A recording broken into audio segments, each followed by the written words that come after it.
সালামু আলাইকুম। আশা করছি সকলে ভালো আছেন। যারা প্রিপেড মিটার ইউজার আছেন তারা কিন্তু হতাশা এবং ভোগান্তিকে অলওয়েজ পড়ে আছেন, কারণ আপনার মিটারে টাকা ভরার সাথে সাথেই মিটার থেকে টাকা উধাও হয়ে যাচ্ছে। এই কারণটা কি জন্য? কারণ আপনার মিটারে যখন আপনি টাকা ভরতেছেন, আপনি কিন্তু অবশ্যই মিটারে চেক করে দেখতেছেন যে আপনার মিটারে কত ব্যালেন্স আছে।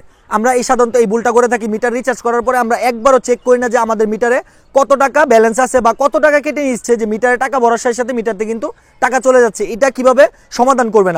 আপনি যখন মিটারে টাকা লুট করবেন, লুট করার পরে আপনি আপনার মিটারে কত টাকা আছে এটা আপনি অবশ্যই চেক করবেন। চেক করার পরে আপনার বাসার যত ইলেকট্রনিক জিনিস আছে, ফ্রিজ, এসি, তারপরে আপনার রাইস কুকার, যাবতীয় ইলেকট্রনিক জিনিস আপনি বন্ধ রাখবেন আধা ঘন্টার জন্য।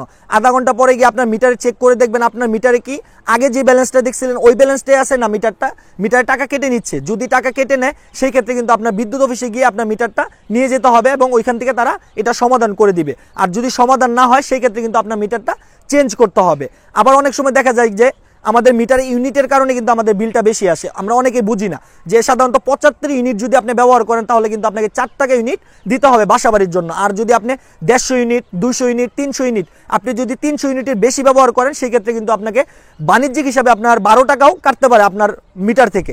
এই জন্য আমি বলতেছি, যারা আগে অ্যানালগ মিটার ব্যবহার করতেন তারা কিন্তু সকল জিনিসপত্র একটা মিটার দিয়ে ব্যবহার করতেন। সেক্ষেত্রে এখন কিন্তু আপনারা এই কাজটা করবেন না। আপনার আগে ফার্স্ট চেক করবেন আপনাদের মিটারে কত ইউনিট দেওয়া আছে, কত কিলোওয়াট দেওয়া আছে এবং কত টাকা ইউনিট কাটতেছে, লাস্ট মাসে আপনার কত ইউনিট ব্যবহার করতেছিলেন এবং কত টাকা আপনার ইউনিট চার্জ কাটছে। এগুলো দেখে আপনারা ডিসিশন নেবেন যে আপনারা আরেকটা মিটার লাগাবেন কিনা। আপনারা যদি আরেকটা মিটার লাগান, ধরি আপনি সাবমার্সিবল ইউজ করতেছেন, সেই ক্ষেত্রে কিন্তু আপনি আরেকটা মিটার লাগাইতে পারেন।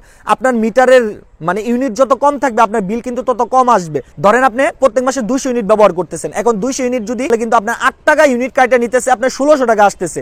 সেই ক্ষেত্রে কিন্তু যদি আপনি দুইটা মিটার ইউজ করতেন তাহলে 100 200 ইউনিটে আপনার মাত্র আপনার কাছ থেকে 800 টাকা কাটা নিত।